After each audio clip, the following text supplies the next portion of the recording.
Les rendez-vous de l'Église protestante unie.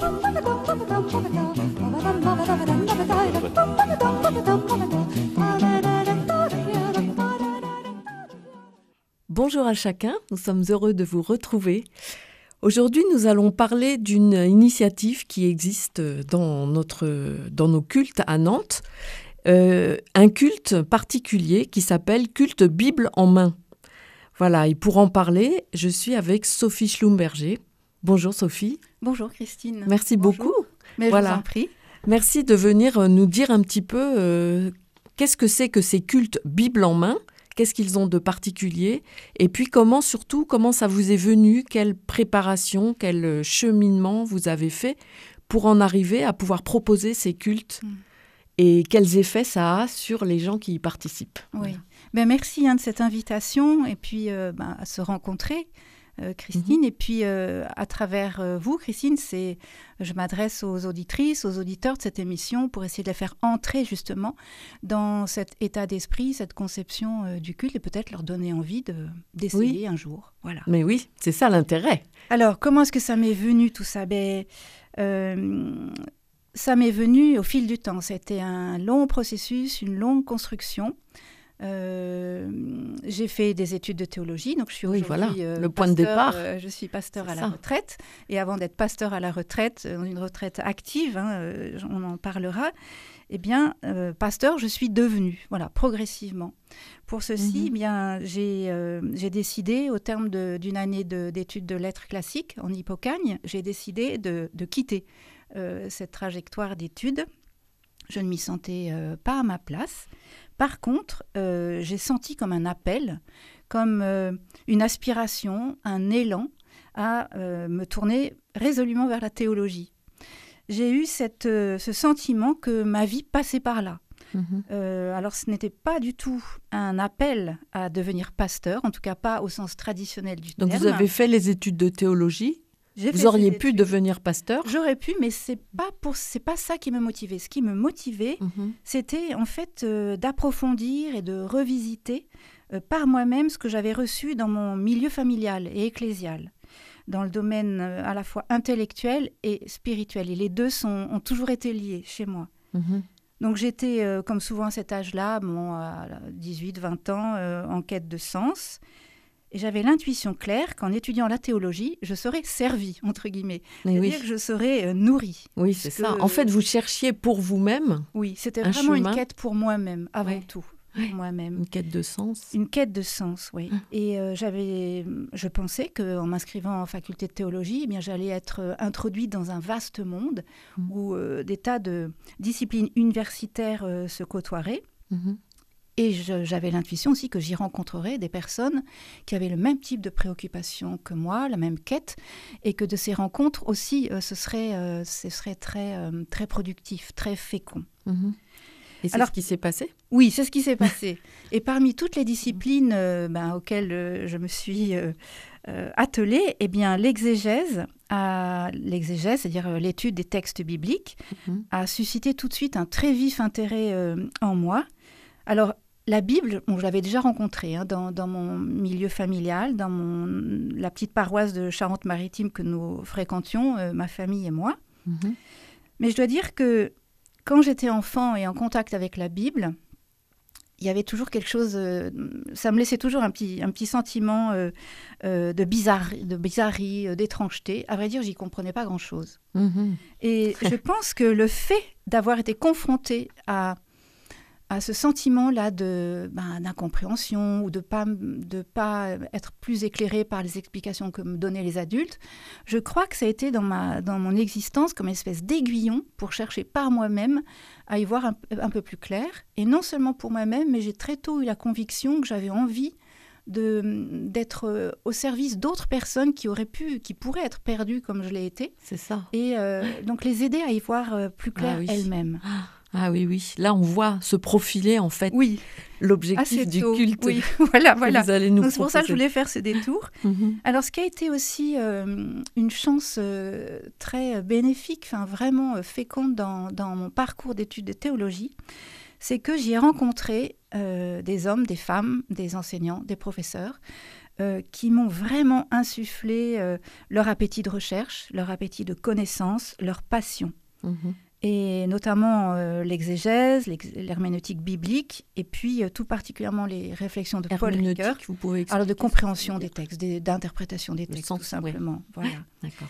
Et ça, c'est des fondamentaux qui restent bien actifs, moteurs dans ma pratique d'aujourd'hui. Mhm.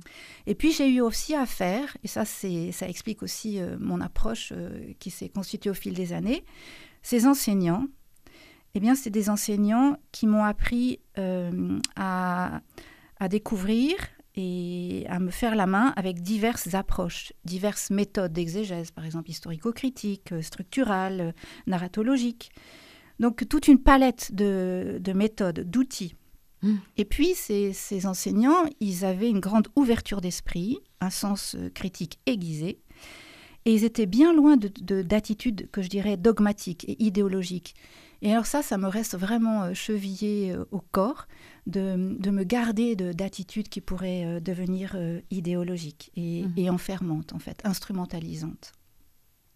Alors oui, je mesure aujourd'hui, en vous parlant, combien tous ces fils-là qui ont fait la trame de ma formation, mais qui ont pris naissance aussi dans mon cadre de famille, eh bien, tout ceci a fait pour moi un bagage solide, diversifié, ancré fondamentalement dans la rencontre avec l'autre. Et ça a été aussi un bagage force d'émancipation très importante. Parce que bien qu'ayant côtoyé des personnalités que je pourrais nommer comme des grandes figures de l'exégèse, de la théologie, etc., je n'ai jamais été écrasée par elles. Mais je me suis toujours sentie invitée à tracer ma propre voie. Et ça aussi, ça a été une grande force et j'en suis infiniment reconnaissante. Voilà, donc c'est impressionnant un petit peu tout ce parcours que vous avez fait, cette recherche. Et moi, j'ai un petit peu pu lire votre parcours sur le site que vous allez nous présenter tout à l'heure. On peut lire, donc si les auditeurs sont intéressés, pour mieux comprendre par où vous êtes passé, qu'est-ce qui a fait, vous a fait arriver aujourd'hui à ce que vous pouvez proposer. On peut aller le voir sur ce site. Oui, site, c'est Colectio, alors co-lectio.fr. Voilà. On en reparlera. On en reparlera, mais c'est très intéressant tout ce parcours. Et là, on n'a peut-être pas le temps de trop rentrer dans les détails, mais... Non, mais en tout cas, je voulais poser ces bases. Ouais, et puis, ajouter aussi que, si j'estime avoir reçu un bagage académique solide, qui a été nourri, revisité au fil des années, j'ai eu conscience aussi que dans le cadre de ces études, il manquait un axe, qui est un vaste domaine, c'est celui de la pédagogie. Donc, dès que j'ai été reconnue pasteur et puis reconnue aussi dans un ministère spécialisé qu'on appelle de bibliste et d'animatrice biblique et puis de formatrice, je me suis dit, mais ce que j'ai appris sur le plan académique à la fac, ça ne suffit pas. Dès lors qu'il y a des gens dans une pièce, comment est-ce qu'on s'y prend pour que ces personnes ne soient pas passives, que je ne me transforme pas dans une fonction doctorale, comme un livre ouvert, parlant, mais comment faire pour susciter le désir et susciter l'implication, l'investissement de ces personnes dans leur propre quête de connaissances. Donc j'ai beaucoup travaillé à ça aussi. Mais oui, c'est très important. Et donc vous allez nous expliquer justement ce que vous allez proposer à la paroisse protestante, donc là, le 16 novembre qui vient, mais ça peut être à d'autres occasions. Oui, voilà. tout à fait.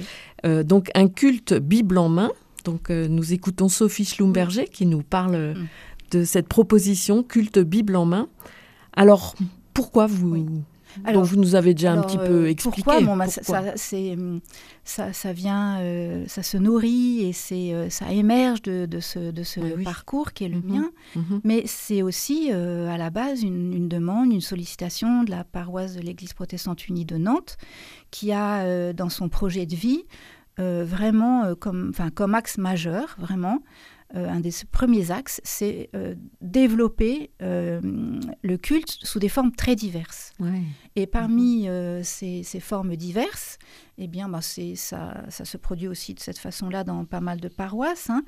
Mais du coup, ce culte-là, Bible en main, c'est quelque chose qui a déjà été testé au mois de février et ça a suscité tellement d'appétit, de joie et auprès de personnes de profils très, très différents. Alors là, j'étais vraiment bien étonnée, autant auprès d'universitaires que de personnes qui ne connaissaient pas la Bible. Donc ça, c'était un très, très beau moment.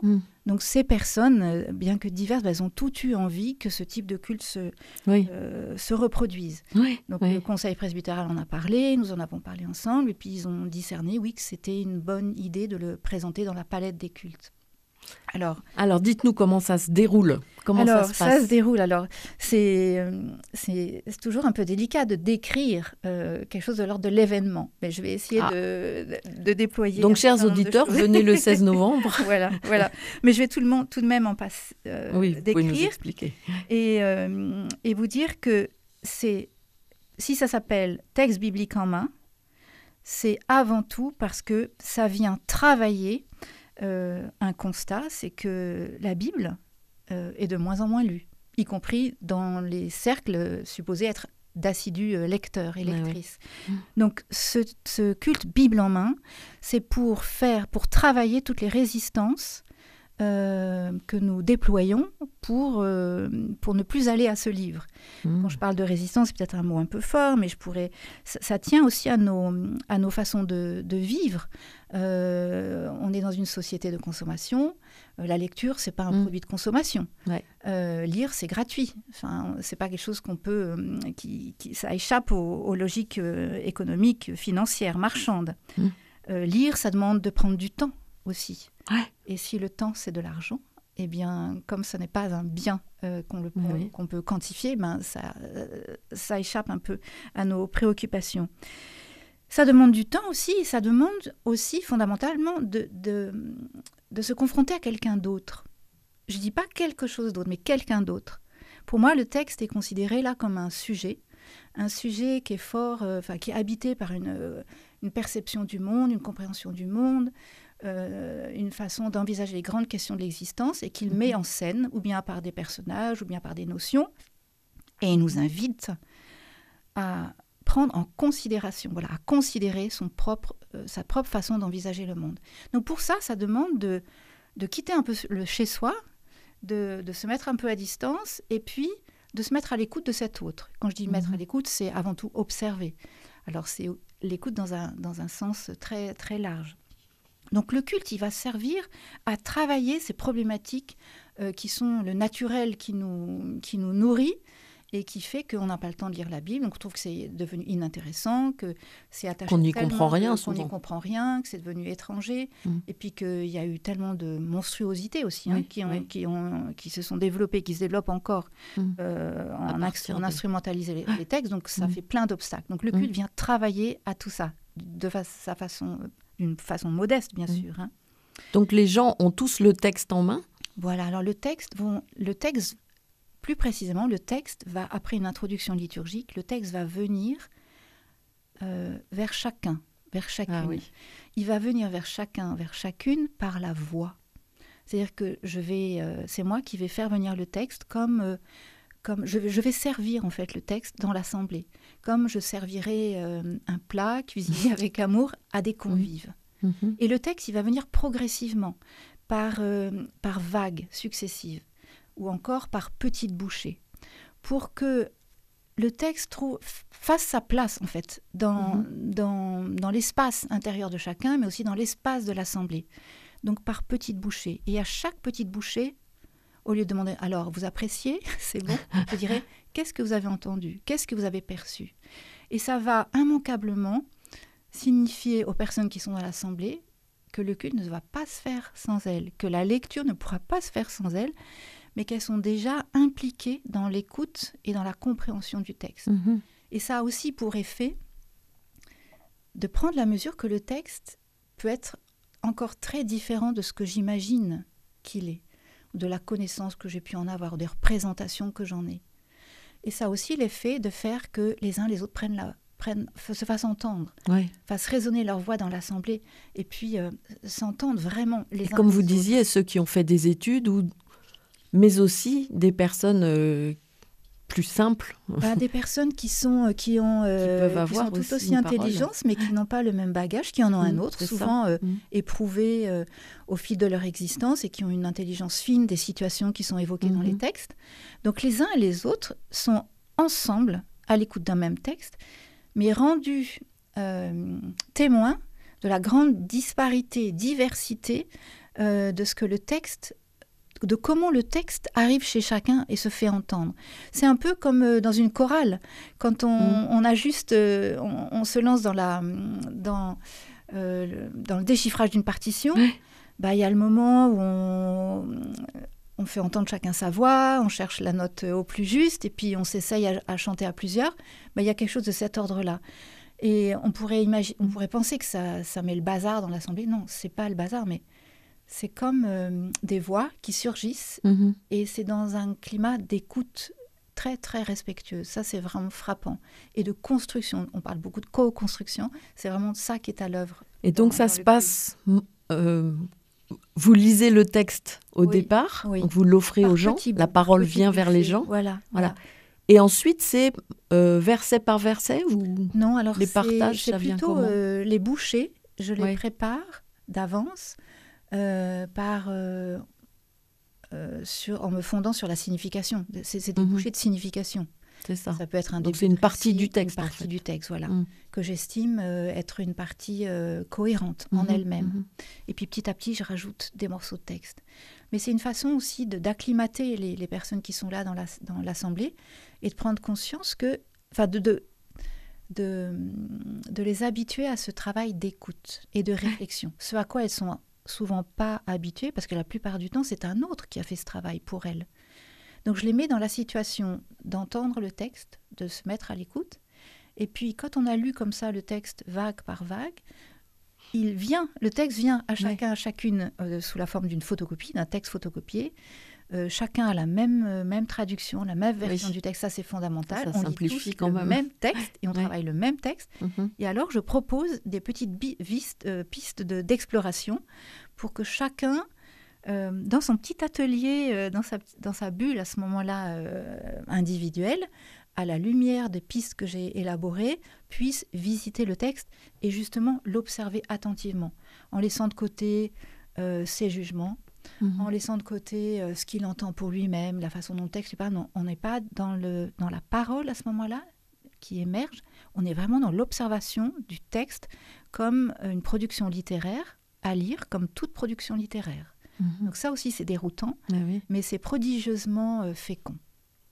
Et que les personnes découvrent qu'elles sont capables, en fait, de se mettre à la lecture de ce texte. C'est ça. Et puis après, de confronter leur découverte avec les autres, parce qu'ils vont être assemblés en petits trios, ça procure une joie, une joie étonnante, quelque chose qui a à voir avec la dignité, parce que ces personnes font l'expérience qu'elles ont été estimées capables, en fait, de s'aventurer comme ça, le texte, et d'y entendre quelque chose, et de pouvoir en rendre compte. Donc elles sont mises dans la situation de toute personne qui se prépare à bientôt prêcher, donc à étudier un texte, puis à se dire mais quel est le message que j'aimerais faire entendre, faire résonner dans l'assemblée. Eh bien, chacune des personnes présentes dans l'assemblée ce jour-là est mise dans cette situation-là. Et ça se passe étonnamment simplement. Mais oui. Donc nous écoutons Sophie Schlumberger nous parler de cette proposition d'un culte Bible en main ou d'un atelier Bible en main, où chacun est un prédicateur en herbe, en fait, finalement. Chacun se découvre. Oui, se découvre en le faisant. Voilà. Alors, Sophie, qu'est-ce que vous préférez, qu'on écoute un morceau de musique que vous nous proposez ou bien... Oui, alors on pourrait maintenant... Oui, on pourrait. Ça tomberait bien. Très bien. Oui. Donc on va écouter ce morceau de musique et vous allez après nous dire pourquoi vous l'avez choisi. Oui.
Voilà, nous venons d'entendre un morceau de musique qui est quand même assez original.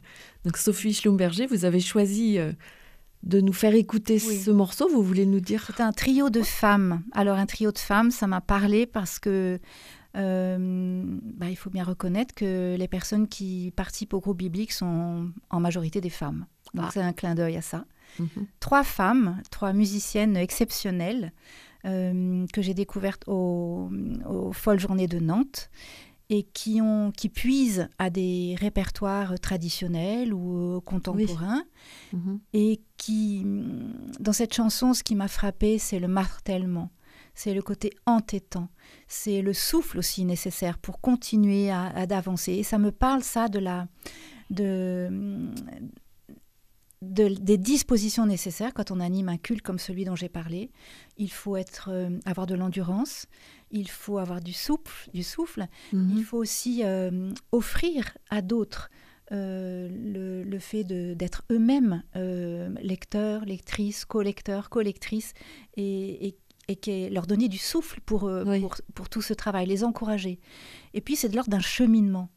On entend ce martèlement des voix, et puis elles nouent leurs voix, elles les tissent. Et c'est exactement ce qui se passe dans ces cultes, dans les ateliers collexiaux. Le tissage des voix, des interprétations. Mmh.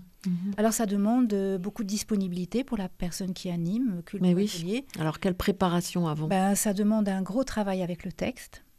Et ça demande de renoncer à vouloir partager ce que j'ai découvert du texte. Mmh. Pour avoir la joie de découvrir ce qui va être inspiré à d'autres. Donc c'est un changement de centre de gravité total. Ce n'est pas moi qui vais apporter, qui vais faire l'apport, mais c'est l'assemblée elle-même qui, de son travail, va faire émerger des paroles de vie, tout simplement, des paroles de vie pour leur vie bonne.